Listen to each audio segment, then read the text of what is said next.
next 5 minutes. Thank you very much.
Thank you all for being here. My name is Paul Rovnak. I'm a Senior Associate Athletics Director here at the University of Minnesota. In a few moments, I'll welcome Director Coyle to the stage. Director Coyle will then offer a brief opening statement. He will welcome our new men's basketball coach to the stage. At that time, there will be opportunities for photos. Coach Medved will then offer an opening statement, and then we'll take questions from the media. If you are a member of the media and have a question, please raise your hand, state your name and affiliation. We'll bring a microphone to you for the question. Once the press conference has concluded, Director Coyle will be available off to the side of the stage for additional questions. Thank you again for being here, and now I'd like to welcome Director of Athletics Mark Coyle to the stage.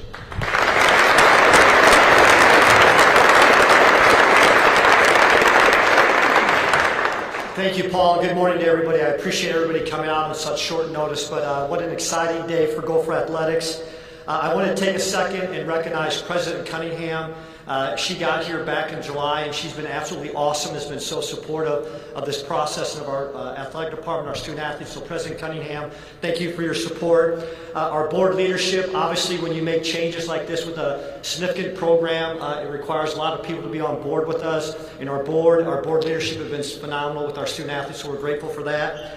I also want to thank our men's basketball student athletes. I see some of you scattered about. I know anytime you go through a coaching transition, it creates anxiety, the unknown. I appreciate how all of you represented our basketball program. The way you've handled yourself has been first class, and I truly appreciate that. And I promise you're going to absolutely love playing for Coach Medved when he gets started here today. I also want to thank our co-workers in the athletic department. I'm so fortunate to work with so many great people. A shout out to Dusty and Julie who helped me out this process.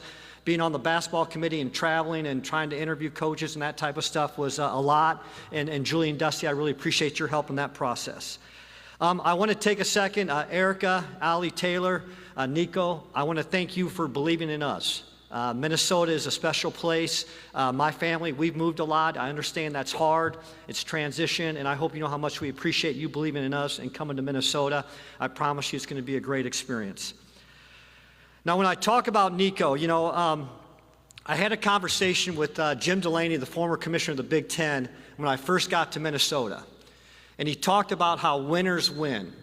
And if you look at Niko and his background, winners win. If you look at some of the coaches we brought in here the past few years, Keegan with volleyball, Aaron with soccer, Bob with men's hockey, Dawn with women's basketball, they all had a proven track record of winning at a high level and doing things the right way. And when you take a step back and look at Niko and what he's done, especially the past 4 years at Colorado State, but his entire time there, going to the NCAA tournament, winning Mountain West Conference championships, there is no doubt in my mind that we have found the right person to lead our young man and lead this program. So please welcome head coach Niko Medved.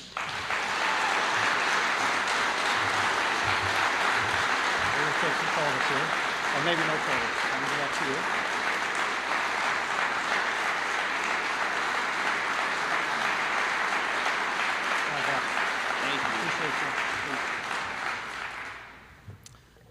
Wow. Surreal being here today.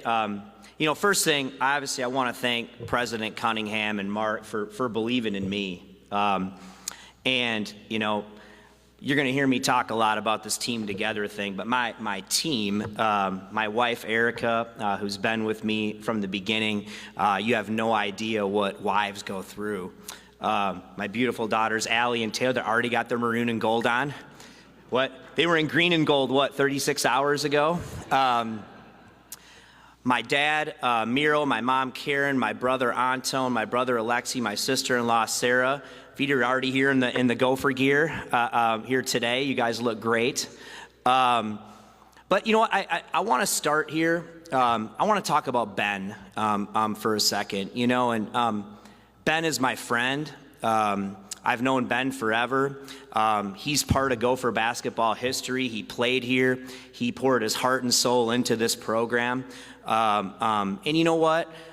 He's always going to be a part of this. And I just want to make sure that people understand that, you know, this has been a difficult time in college athletics. You know, part of him got thrown in the middle of this, and Ben's going to get another opportunity to be a head coach if that's what he chooses, and he's going to be terrific. And so I want to make sure that I say that today, and I hope, you know, Ben knows he's always welcome around Gopher basketball. You know, listen, I know how rare it is to live a life that you dreamed of. And, gosh, I think my dad, you were telling me yesterday via text, I think it was before I was born, so I'm 51, so before I was born, my dad had season tickets to Gopher basketball. Maybe I was 5 or 6 years old, and I remember going to the barn and watching games. I remember where our seats were. They're kitty corner from where our Gopher bench is now. I grew up going to games. I love the energy in the barn. It's where I really started to love college basketball. I had an opportunity. I played all the sports growing up. I had an opportunity to come as a student manager. I've been an assistant coach here. I've taken my teams here at Furman and Drake to play. It's just a magical place. And so, you know, to be back here right now, it just feels surreal. All I wanted was an opportunity to be a Division I head basketball coach, and to see it all come full circle here is just really, really amazing. Why Minnesota? I've seen this place at its best. I believe we have everything it takes here to be successful. We have one of the best universities in the country. We play in the Premier League in the country. We have, in my opinion, the best community in the Big Ten. We play in a historic venue that, in my opinion, when it's right, is one of the best places to watch a game and be at a game in college basketball. And I just feel like now is the time. You know, we've went through this transition in college athletics, and now is the time more than ever that Minnesota's poised to take the next step forward. I can't wait to get started. I can't wait to do it. I can't wait to pour my heart and soul into this. You can count on me to do that. And what's interesting about Minnesota is, and I know this from growing up, and you'll hear this, our slogan is team together. And it's going to take everyone to be successful. It does in every walk of life.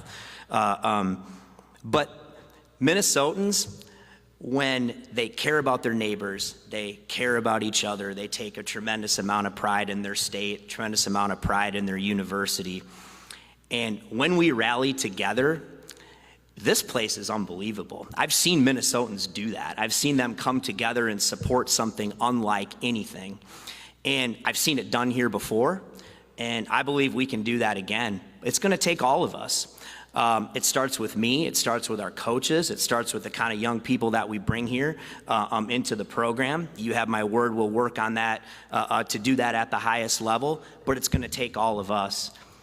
But you can feel it, Minnesotans band together unlike any place that I have ever seen and been, and I know that having been here. And we're going to do that here.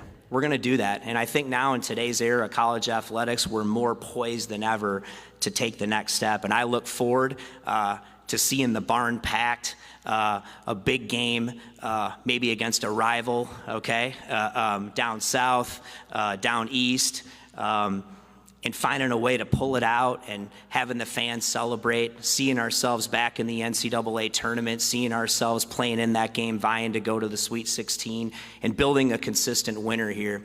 And I know when we do that, this place will rally. We'll rally to a level hopefully we've never seen before. So I'm really excited for the opportunity. Go Gophers.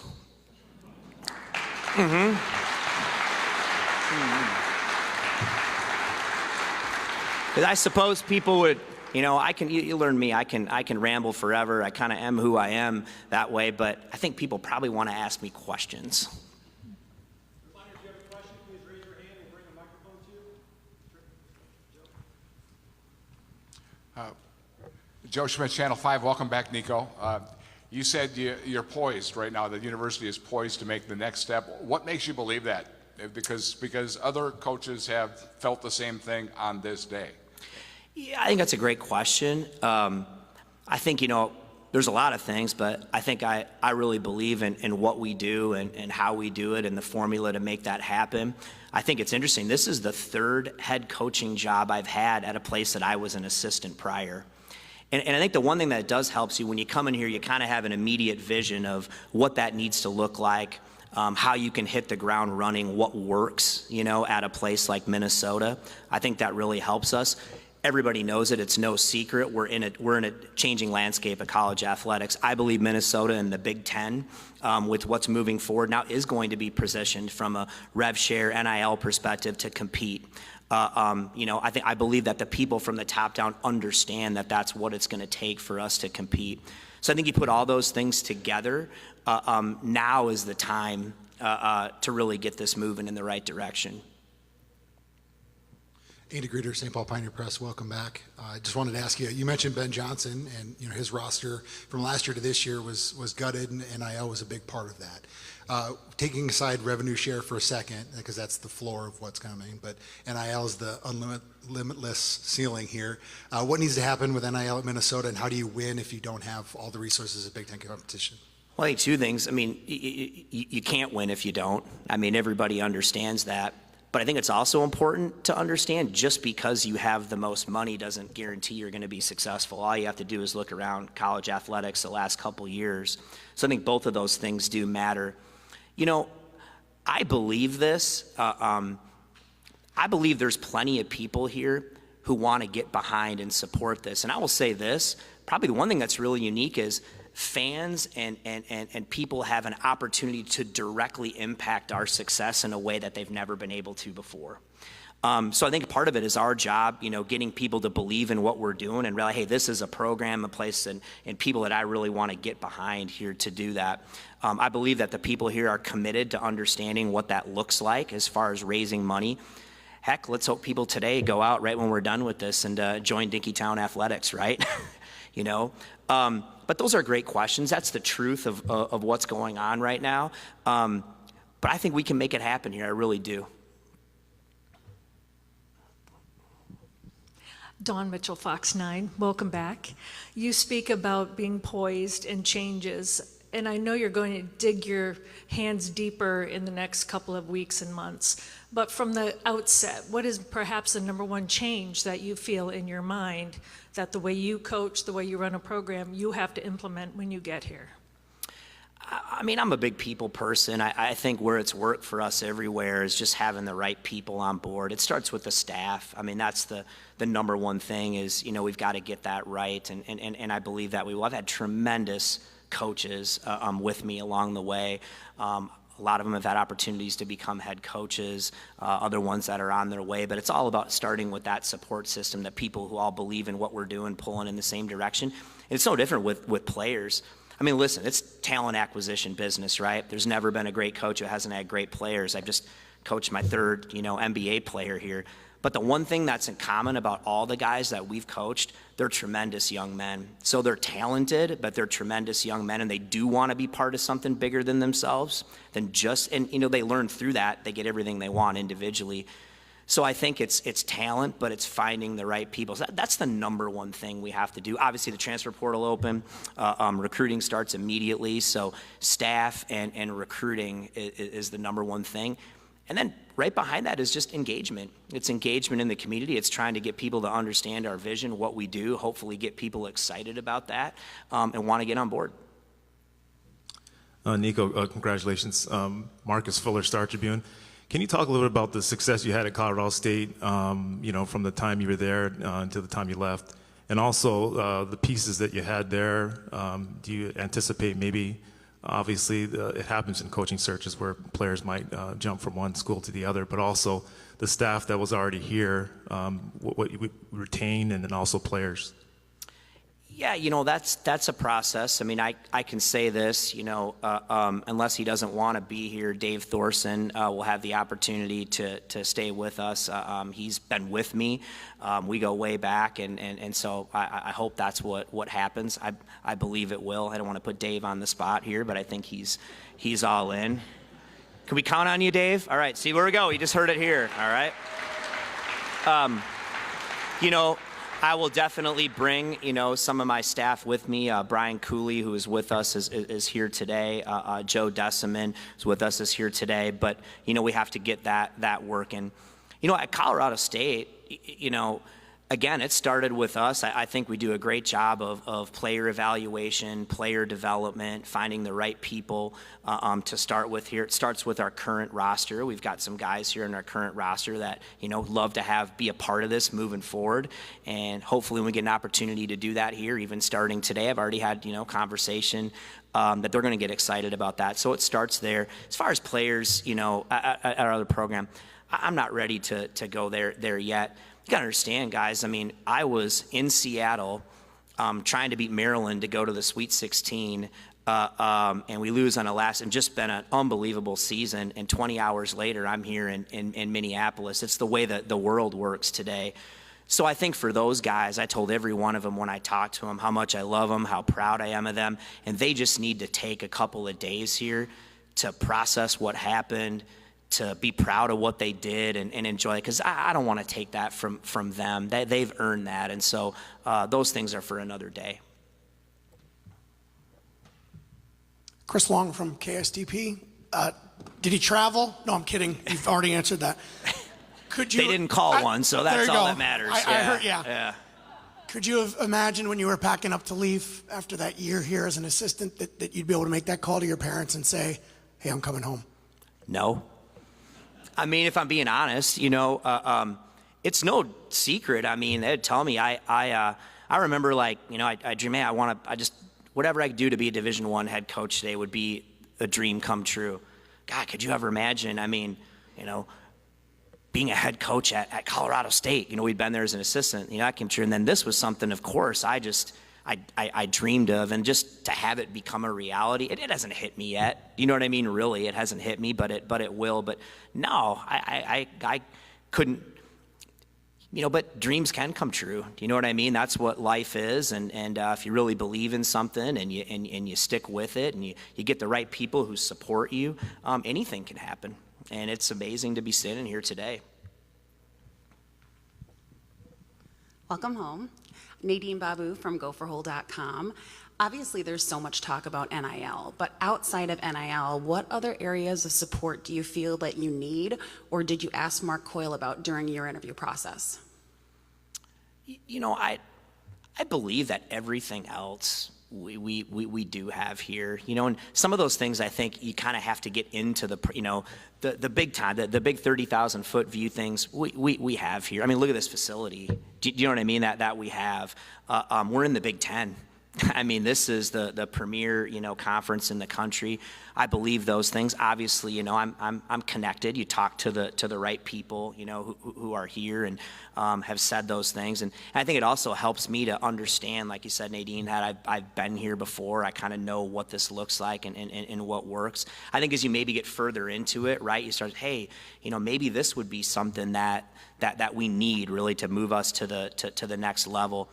And listen, I believe Mark and them are committed to doing that. I really do. I mean, I think they know how important it is to get our program up and running. And I'm just excited to see that. When it happens, I just think it's going to be transformative. Hey, Niko. Dave Campbell with Associated Press. I'm wondering when you joined the program in the 90s as a manager, if there was like a light bulb moment where you're like, yes, I want to be a head coach. Gosh, it probably started for me when I had an opportunity to work the Nike All-American camp, and Coach Haskins at the time got me in with George Raveling, and getting to kind of spend some time doing that when look at so many of the people that were working and that were involved with that. And it was maybe around that time where I knew I always wanted to coach, but I'll be honest, growing up, somebody said, hey, you can be the head coach at Roseville High School. You know what I mean? You said, man, that would be awesome to get an opportunity to do that. And then as my career kept going, I kept dreaming bigger and bigger. But I would say it was kind of about that time when I really got to connect with those people that it started thinking, you know what, this is what I want to do. Daniel House, GophersGuru.com. Niko, this business is really demanding. It requires a lot of sacrifice, relentless work ethic, just a commitment to excellence. What kept you driven and motivated as you worked to this moment in your career? I think because I got into coaching because I love coaching. I think there's so many other things that go into it. Obviously, everybody knows the financial gains, the notoriety, all that stuff that comes with it. But I know at my core, that's not why I got into coaching. There was no money in coaching when I first got into it. My parents will tell you it was just always something that was in me, coaching, teaching, mentoring. And there's all the other things that you have to be good at and skilled at to do it. But I think what's kept me in it is at its core, that's who I am.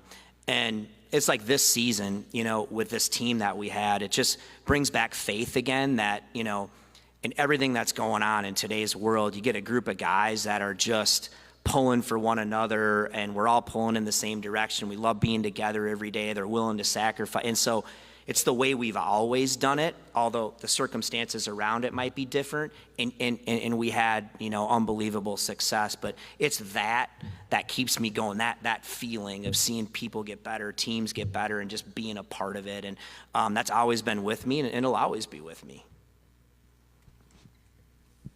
Hey, Niko, congratulations, Reggie Wilson with Care 11.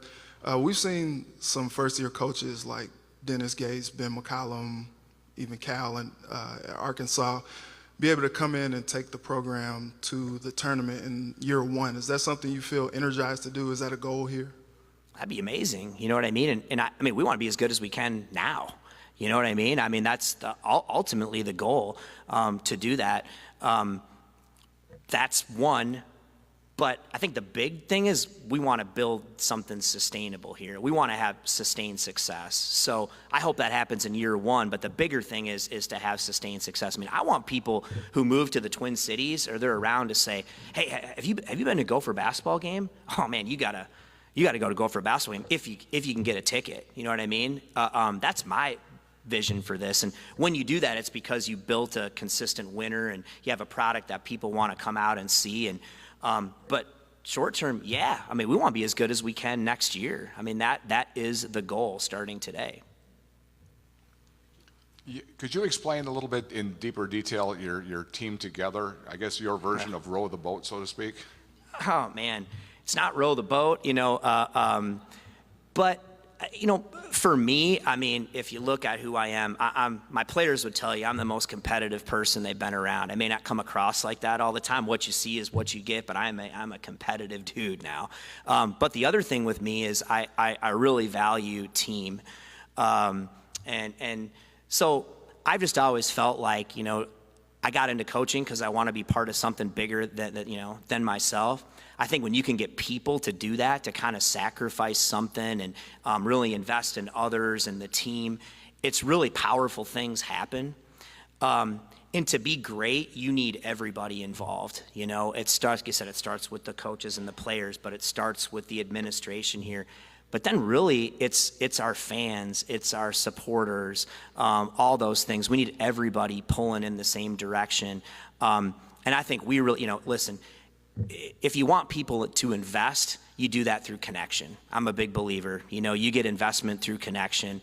And so when you can connect with people that way and people feel connected to you and what you're doing in your program, I think that's where you really start to spur an investment. And I just believe in that. And the more people you get connected, the more people you get invested, it just starts to spiral. And that's what it's about. It's a slogan, but really for us, we try to live that as a way of life. Niko, the barn's going to turn 100 in a couple of years. How do you look at that place as far as the formula to winning and renovations needed there? So listen, I follow this from a distance. I've heard all the knocking of the barn. I mean, I told you what that place means to me. Here's what I would say, and I think we've done this at other jobs where people there's been this feeling of, well, here's why we can't do it. Here's why it hasn't worked before. But to focus in on why we can. And here's the thing about the barn. I think we can turn that into a strength. I think we can turn that into a strength of the program. Everybody's talking about like, oh, this is the problem. I think it could be a strength. And I think it's one of the most historic venues in all of college basketball. Have you been to Fog Allen? Have you been to Cameron Indoor Stadium? Those places are not, Now, sure, down the road, are there enhancements you might have to make and do some things to try to modernize it? Yeah. But I love walking in that. I think when people walk, and you know who've all been there before, when that place is packed, there's a certain energy in there that's different. You're on the stage than anywhere you go. There's ghosts in Williams Arena. Do you know what I mean? In a good way, And so I just think that I look at it, I want that to be a strength of our program, is that, man, we got to go play in the barn tonight. You ain't getting out of the barn alive, and that's going to take time. But I look at it that way. Niko, I know that it's no secret that the state of Minnesota has a lot of talent.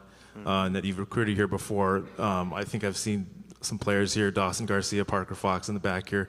What is it about the recruiting Minnesota that excites you now that you're the Gophers coach, and also balancing that with the portal and maybe not having as many scholarships for high school players? Yeah, I think starting from the end, I mean, clearly, the transfer portal is a big part of this, but we'll always recruit high school players. I think you always have to have players developing in your program. I think that's really important. I think we've done that really well at the places that we've been. It's been funny growing up here as a kid to just watch high school basketball in Minnesota be transformed. And it's amazing when you're around the country, you talk to people, everyone comes up here to recruit now because there's high-level players, Obviously, we had an NBA player that came from Minneapolis that played for us at Colorado State. We've got a few others, on our roster that way. So there's great talent here. There's terrific coaching. There's terrific resources around it. I'm biased, but I just think basketball runs deep in the state of Minnesota. I think people are dying for a winner here. I think what helps us is, I know a lot of these people. I have close relationships and understand kind of the landscape and the history of how it works here. I think it starts one by one, but changing the narrative of you can come right here and have everything you need and want to be successful. You can develop personally, you can develop as a player, you can win at the highest level, you can play in the best league in the country, and obviously selling our track record doing that, how we've been able to do that at other players and getting people to believe it. Sometimes it just takes one. It takes one saying, I'm all in, I'm coming, you know what I mean? I want to be a Gopher, and then what happens? The next guy wants to do that, and so we'll work really hard on that, but it's not just Minnesota. The Big Ten has a national brand. I think it's going anywhere that we need to go to find the talent and the people that we need to win. Go to the NCAA tournament, do the things that we need to be successful. We'll take one or two more questions, and then we'll end the press conference. So we'll go back to Nadine. I've got 2 rapid fires for you. 1, do you plan to hang the banners back in the barn? And 2, what are your thoughts on playing St. Thomas? Ooh. I don't know that the banners aren't in the barn, so that's something we need to talk about. You know what? I can tell them, I don't think, I've already talked to them. I tried to get St. Thomas to play us, but they don't want anything to do with us. So that's a joke, everybody. You know what I mean? Like, I've heard that too or whatever. So I talked to Johnny, and he just, I'm begging him to play, and he doesn't even want to play. So, no, listen, I'm open to that for sure. You know what I mean? I'm open to doing that. He does a great job, you know what I mean? And my brother went to St. Thomas. I think it's really cool to see them doing what they're doing. I think that's awesome. I think it's awesome for basketball in the state of Minnesota. And I'm a competitive guy. It'd be fun. I know if you play St. Thomas, you better buckle up because they're really good. But I could see that happening at some point. Can I promise it's going to be next year? But I could see that happening if he'll play. Danny Spiewak with Care 11. I won't ask any more questions about NIL because you're probably sick of talking about it, but I do want to listen, that's all we talk about. So right, yeah. it's death taxes, coaches talking about NIL. Right. So well, then I'll segue into just obviously the new thing's revenue sharing. Just how are you going to navigate that? What does that look like? That's new for fans too. What's that going to look like? Do you know what your budget might look like? I think part of that is, I know where Mark stands on that and where we want to be, positioned in our conference from a rev share perspective. I think part of that is just going to be, when this ruling happens, right? Judge Wilkins rules on that, and I think we have to wait there to make sure. But I feel really, really comfortable that we're going to be positioned from a rev share perspective to do it at the level we need to. I think some of the stuff that I've heard, and I got to learn more, what the Big Ten is doing with that is really cool. I think we're at the forefront of understanding how we want to use rev share, something with standard contracts, all those things. So again, I just think the Big Ten is the mothership around all this stuff. And I think we're going to be in a great position, I believe, when that ruling happens. All right. Thank you, Coach. I want to thank everyone again for joining us today. We appreciate you being here. Congratulations, Coach, and thank you. Thanks, everybody. Excited to be here. Go Gophers.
gentlemen.